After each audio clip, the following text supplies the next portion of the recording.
सिंहे व्याघ्रौ त्वया प्रीदाको त्विशिरग्नौ ब्रह्मणे सूर्येया इंद्रं या देवी सुभगा जजान सानयेतु वर्चसा संविधानाः।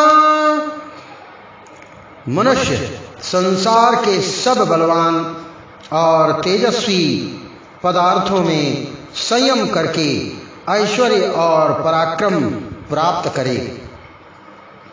वयमिह परितोष्टा वल्कलैस्त्वं दुकूलैः समैः परितोषो निर्विशेषो विशेषा सतु भवति दरिद्रो यस्य तृष्णा विशाला मनसि च परितुष्टे कोऽर्थवान् को दरिद्रः मनसि च परितुष्टे कोऽर्थवान् को दरिद्रः। साहित्य संगम संस्थान पश्चिम बंगाल इकाई के उद्घाटन समारोह पर समुपस्थित कार्यक्रम अध्यक्ष आदरणीय सुवेंदु बख्शी जी, मुख्य अतिथि आदरणीय घनश्याम सहाय जी, प्राचार्य डीएवी डुमरांव बिहार, विशिष्ट अतिथि प्रोफेसर सीवी श्रीवास्तव विदग्ध जी, जबलपुर मध्य प्रदेश। कार्यक्रम अध्यक्ष आदरणीय सुवेंदु बख्शी जी पश्चिम बंगाल से हैं। महागुरुदेव डॉक्टर राकेश सक्सेना जी, वाचस्पति डॉक्टर वाचस्पति कुलवंत साहब, नई दिल्ली। महागुरुदेव जी एटा उत्तर प्रदेश से। आदरणीय अशोक चौधरी साहब, विशिष्ट अतिथि, लखनऊ उत्तर प्रदेश, पूर्व जनपद न्यायाधीश, पूर्व सचिव विधान परिषद उत्तर प्रदेश एवं बंगाल इकाई सहित साहित्य संगम संस्थान मुख्य इकाई के समस्त पदाधिकारियों, साहित्यकारों और देवियों। इलेक्ट्रॉनिक हिंदी साहित्य के उद्भव के साथ ही साहित्य संगम संस्थान की स्थापना के साथ ही साहित्य क्रांति का जन्म होता है। और जब क्रांति की बात आती है तो शुरुआत बंगाल से होती है, चाहे वह भारतीय आज़ादी की बात हो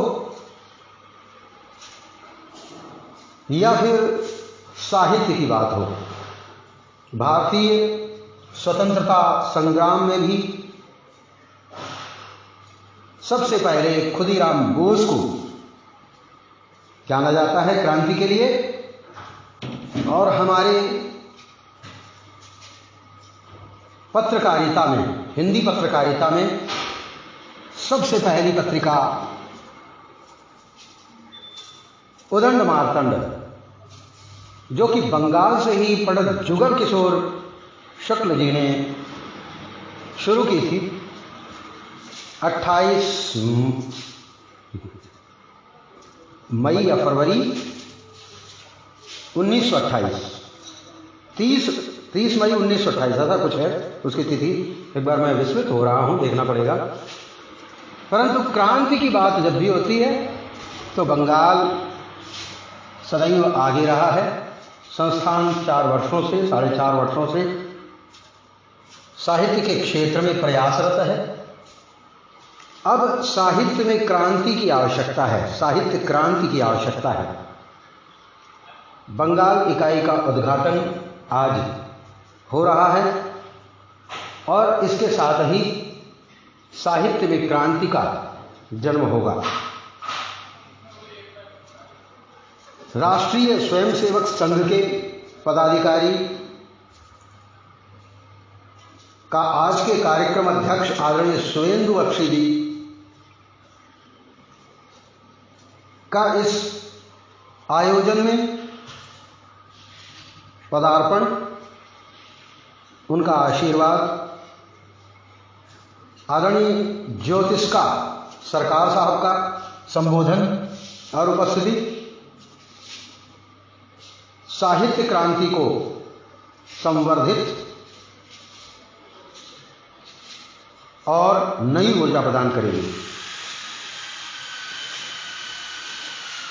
साहित्य संगम संस्थान विविध इकाइयों के माध्यम से पहले 4.5 वर्ष सतत राष्ट्रीय स्तर पर कार्य करते हुए अब प्रादेशिक इकाइयों के माध्यम से विस्तार को प्राप्त हो रहा है।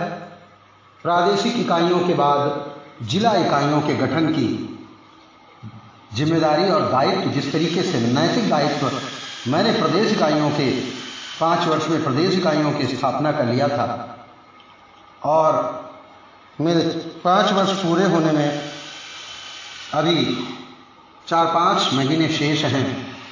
बहुत कार्य हुआ है। इकाइयों के गठन का कार्य मेरे नैतिक दायित्व स्वीकारने के और संपन्न करने के बाद समाप्त हो जाएगा। प्रदेश इकाइयों के अध्यक्षों की जिम्मेदारी होगी जिला इकाइयों की स्थापना और उद्घाटन और जिला इकाइयों में साहित्य के प्रचार प्रसार की, और जिला इकाइयों के अध्यक्षों की जिम्मेदारी होगी गांव-गांव स्तर पर साहित्य को, हिंदी साहित्य को, साहित्य संस्थान को पहुंचाने की। इस क्रम में, इस सिस्टम में, इस व्यवस्था में हम सब आगे बढ़ने का प्रयास कर रहे हैं। यह किसी के स्वार्थ का या किसी के निजी लाभ का कार्य नहीं है, यह हिंद और हिंदी का कार्य है। बहुत देख लिया, बहुत लोगों के तौर तरीके देखे, बहुत सी संस्थाएं देखी, बहुत से लोग देखे, 70 वर्ष देखते रह गए हम लोग। अब हिंदी को राष्ट्रभाषा बनाने के प्रयास तूल पकड़ रहे हैं। संस्थान इस आह्वान को लेकर आगे बढ़ रहा है और न केवल इस आह्वान को लेकर के, न केवल इस उद्देश्य को लेकर आगे बढ़ रहा है, अपितु हिंदी साहित्य के विविध विधाओं और आयामों को छूकर, लेकर, सीखकर, सिखाकर हिंदी साहित्य को समृद्ध करने का इलेक्ट्रॉनिक हिंदी साहित्य के माध्यम से प्रयास कर रहा है। खुद भी लिखना है, दूसरों को लिखने के लिए प्रेरणा देनी है। खुद भी कुछ करना है और दूसरों को भी कुछ करने की प्रेरणा देनी है। खुद भी साहित्यालंकरण करना है, दूसरों को भी साहित्यालंकरण कराना है। स्वयं भी काव्य पाठ करना है, दूसरों को काव्य पाठ करने के लिए प्रोत्साहित करना है। इस सिलसिले में, इस क्रम में साहित्य को, हिंदी को आगे बढ़ाने का कार्य करना है। आइए हम सब इसी संकल्प के साथ ओम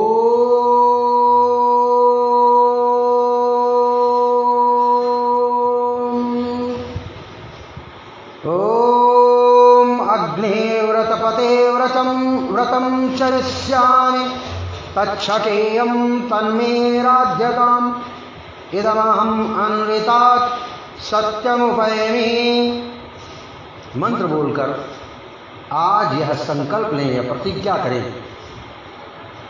कि हिंद में हिंदी का प्रचार प्रसार और कार्य करके करेंगे। जो पदाधिकारी हैं अधिकार ना दिखाएं, कार्य दिखाएं, कार्य करें और करवाएं। व्यक्ति आते जाते रहेंगे, कार्य सराहे जाते रहेंगे। आइए हम सब इस संकल्प मंत्र से संकल्प करते हुए आज के इस आयोजन को सफल बनाएं और हिंदी को और हिंद को आगे बढ़ाने में अपनी महत्वपूर्ण भूमिका निभाएं। नमो नमः।